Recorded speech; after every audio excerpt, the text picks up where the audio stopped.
Hello, welcome in my channel smart physics official. कैसे हो सभी स्टूडेंट? आज जो हमने डिस्कस करना है वो है एरियाज़ के लिए प्रैक्टिकल यूनिट कौन कौन से यूज़ किए जाते हैं, जिसमें हम सबसे पहले जो डिस्कस करेंगे वो है बैरन क्या है, फिर हम डिस्कस करेंगे एकड़ क्या है, और फिर हम डिस्कस करेंगे हेक्टर क्या होता है।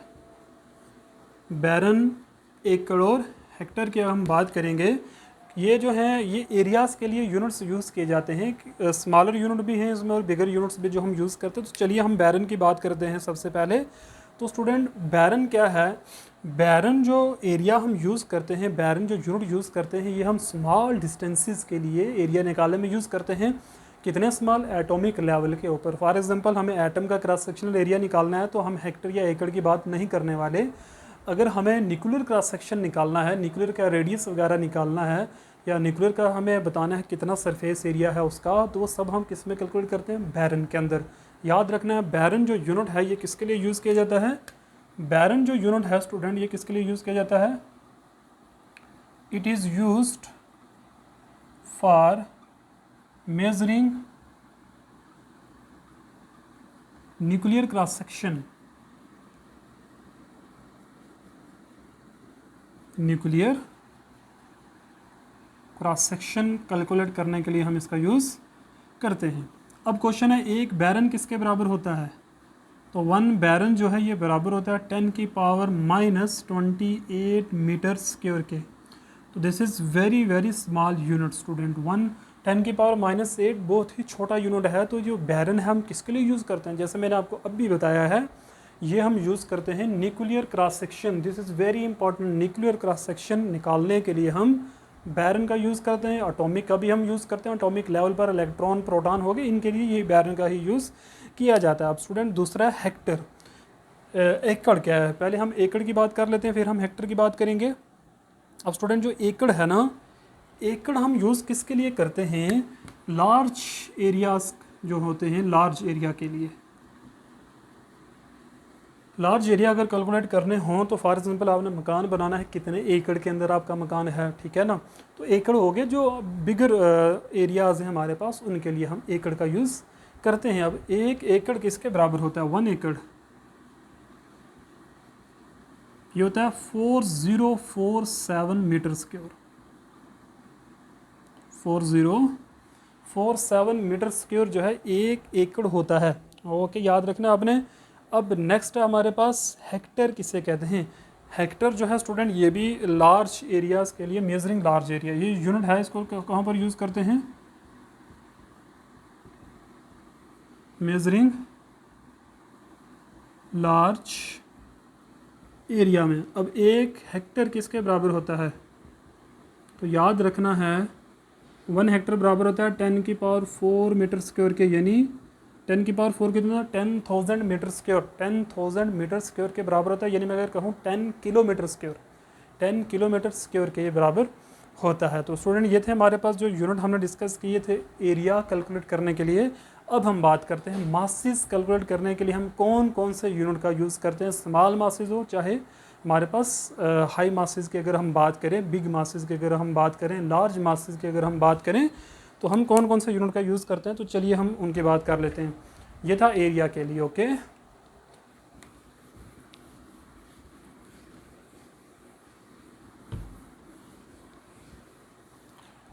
अब हम बात करेंगे मासेस की। प्रैक्टिकल यूनिट कौन कौन से ज़्यादातर यूज़ किए जाते हैं मासेस के लिए? प्रैक्टिकल यूनिट्स,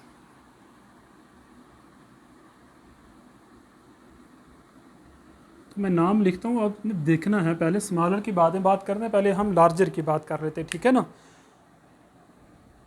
लार्ज मासेस के लिए 1 टन आ गया। जैसे मैं यहाँ पर लिखता हूँ, आपने देखना है। 1 टन हो गया, और इसे मेट्रिक टन भी कहा जाता है। मेट्रिक टन ये किसके बराबर होता है? क्विंटल हो गया, ये किसके बराबर होता है? क्विंटल के बाद अगर हम बात करें स्टूडेंट, फिर हमारे पास आता है स्लग हो गया।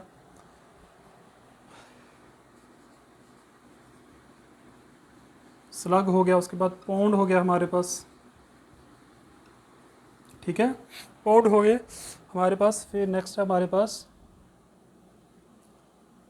Chandrashekhar limit, CSL, very important, this is very big unit, CSL, इसको हम क्या कहते हैं, चंद्रशेखर लिमिट, चंद्रशेखर लिमिट है। चलिए इसकी वैल्यूज़ लिख लेते हैं हम पहले। 1 टन होता है स्टूडेंट 10⁻³ kg, यानी 1000 kg का क्या बनता है, 1 टन बनता है हमारे पास। और क्विंटल कितना होता है, 100 kg का।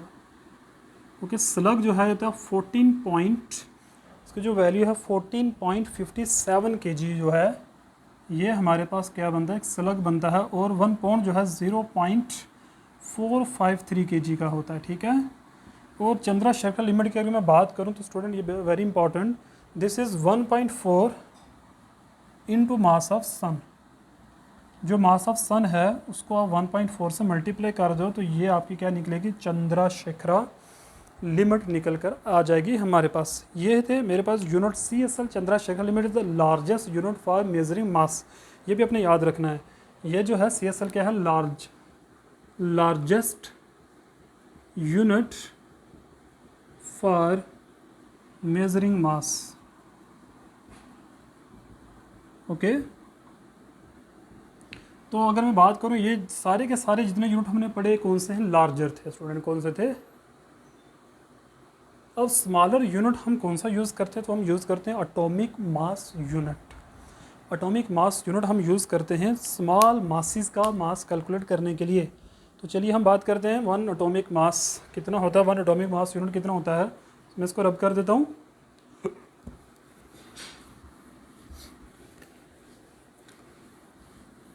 1 एटॉमिक मास यूनिट कितना होगा। स्मॉलर यूनिट की अगर हम बात करें,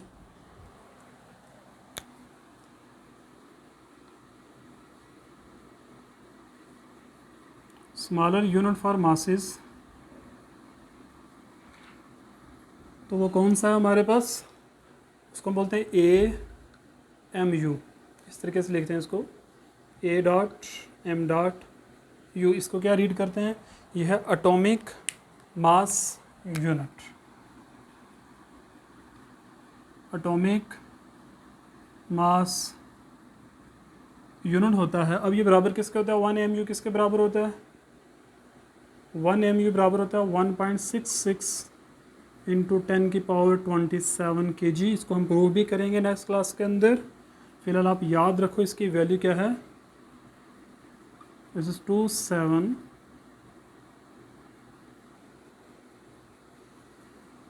अब जो हमारे प्रोटॉन और न्यूट्रॉन की अगर मैं बात करूं, प्रोटॉन और न्यूट्रॉन जो है उनके मासेस कितने हैं, उसका मास जो है यही 1 AMU के बराबर है, ठीक है ना। आ सकता है क्वेश्चन आपको कि आपके प्रोटॉन और न्यूट्रॉन का जो मासेस हैं वो कितने हैं, वो 1 एटॉमिक मास यूनिट के बराबर होते हैं।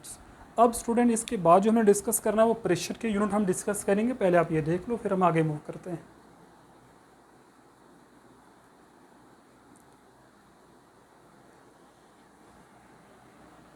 अब हम बात करते हैं प्रेशर के यूनिट की। ओके, ये हो गया क्लियर। चलिए आगे बढ़ते हैं। काफ़ी इंटरेस्टिंग क्लास है, बच्चों का काफ़ी अच्छा रिस्पॉन्स है आज। चलिए हम प्रेशर की बात करते हैं, प्रेशर के यूनिट्स की।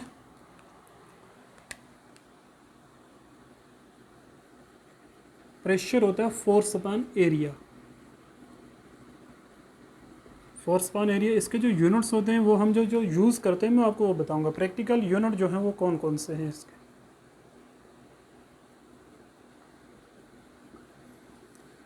प्रैक्टिकल यूनिट में अगर हम बात करें, सबसे पहले हम बार का यूज़ करते हैं, BAR बार जिसे हम बोलते हैं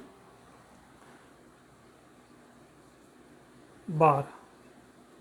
अब ये किसके बराबर होता है बार। और स्टूडेंट क्वेश्चन आपके लिए है कि बताइए प्रेशर किस इंस्ट्रूमेंट से मेज़र किया जाता है। ये आपके लिए क्वेश्चन है, आपने मुझे बताना है। और आपने याद रखना है कि आपका जो बार है ये बराबर होता है 10⁵। Okay, 10⁵ newton metre square. और इस न्यूटन मीटर स्क्वायर को हम क्या बोलते हैं, पास्कल बोलते हैं। ओके, तो एसआई यूनिट की अगर मैं बात करूं तो एसआई यूनिट क्या है हमारे पास, पास्कल है। एक बार के अंदर 10 की पावर 5 पास्कल होते हैं। ओके, ये आपने याद रखना है, एक कितना होता है 10 की पावर 5 पास्कल होते हैं। अब नेक्स्ट है मिली बार कितना होता है स्टूडेंट, तो मिली का मतलब है इसको 3 से डिवाइड कर देना, सिंपल सी बात है। मिली बार में कितना होगा, 10 की पावर 2 पास्कल होंगे। सिंपल सी बात है, मिली का मतलब 10 के पावर 3 -3। ओके ना।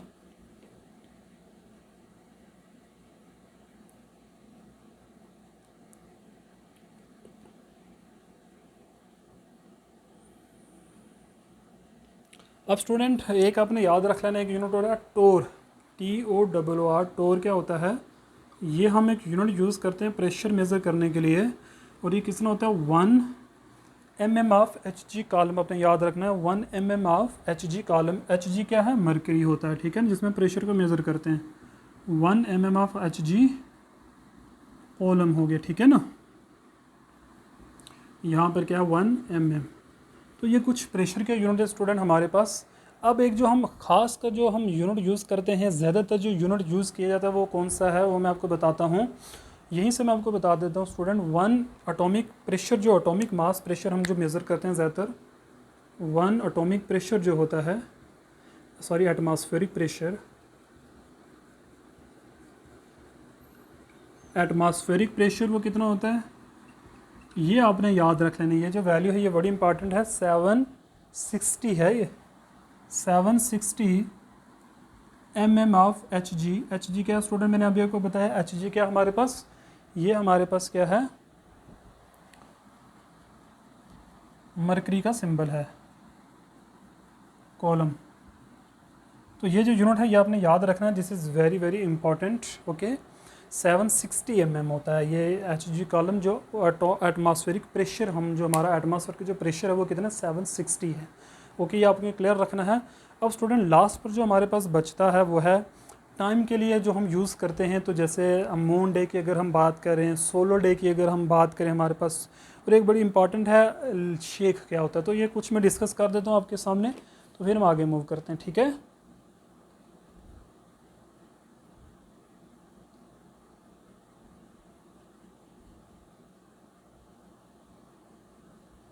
चलिए टाइम के भी हम बात कर लेते हैं। ये हो गया प्रेशर हमारे पास, सो मैं रब करता हूँ। एंड लास्ट हमारे पास जो प्रैक्टिकल यूनिट में कौन बचा, हमारा टाइम। तो चलिए देखिए टाइम।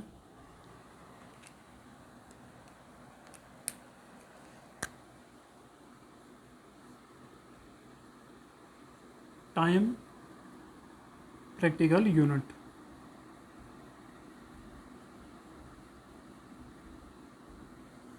सबसे पहले है सोलर डे क्या होता है। बहुत ही इजी है। सोलर डे का मतलब यह है कि कितना टाइम लगता है अर्थ को अब एक रोटेशन कंप्लीट करने में। तो उसको स्टूडेंट हम क्या कहते हैं, ये क्या है, सोलर डे है, ठीक है ना। अर्थ को एक रोटेशन करने में कितना टाइम लगता है, rotation, time for rotation of earth.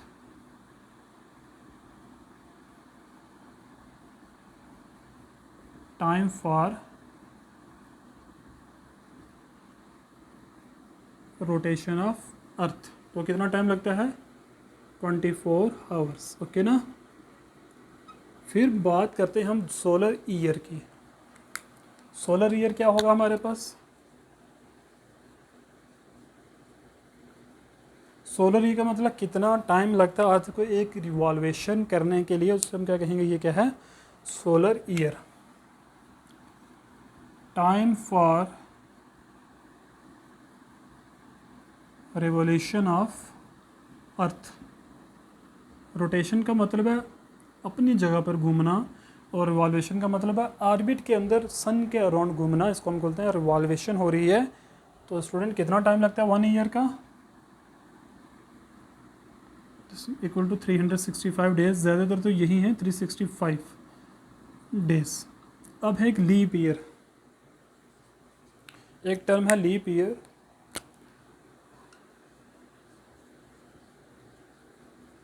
Leap year में कितने, हाँ क्या डिफाइन करते हैं, तो लीप ईयर में सिंपल आपने याद रखें, जो फेबर का महीना होता है, फेबर का जो मंथ होता है, इस फेब के मंथ के अंदर, या मैं ऐसे लिखता हूँ मंथ ऑफ फेब्रुवरी जो है,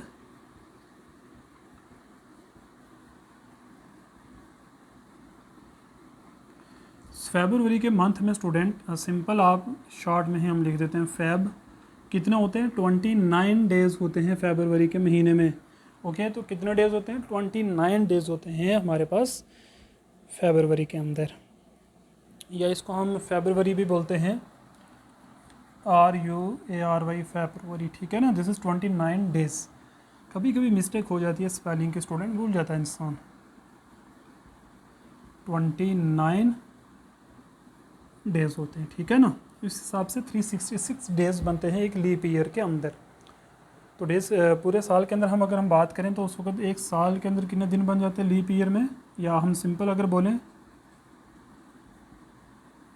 लीप ईयर के अंदर कितना डेज़ बन जाते हैं 366 डेज़ हो जाते हैं। इसका मतलब ये स्टूडेंट होता है कि हमारी जो अर्थ की रोटेशन एग्जैक्टली 24 आवर नहीं होती, कुछ ज़्यादा या कुछ कम हो सकती है, जिसकी वजह से थोड़ा थोड़ा टाइम बढ़कर 4 साल के बाद एक पूरा दिन बन जाता है, ठीक है ना।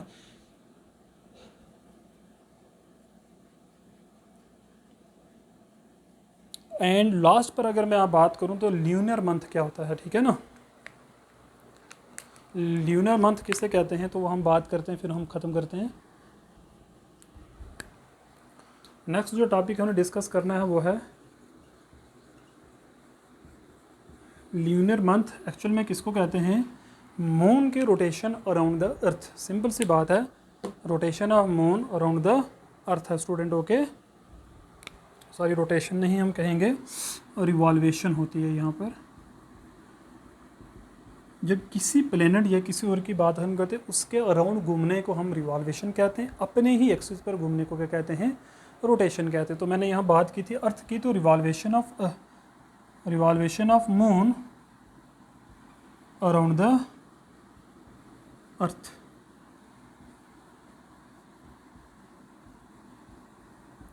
यहाँ पर एक चीज़ ऐड करनी थी, टाइम फॉर रिवॉल्वेशन। तो स्टूडेंट मैं यहाँ से स्टार्ट करता हूँ।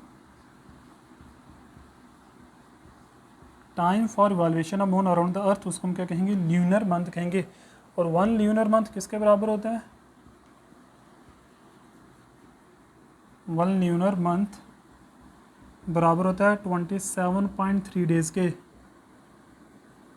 27.3 डेज़ के, ठीक है ना। 27.3 डेज़ का हमारे पास क्या बनता है स्टूडेंट, एक ल्यूनर बनता है। एंड लास्ट पे है हमारे पास शेक क्या होता है। तो मैं पहला रब करूँगा, अब देख लो इसको, शेक की हम बात करेंगे।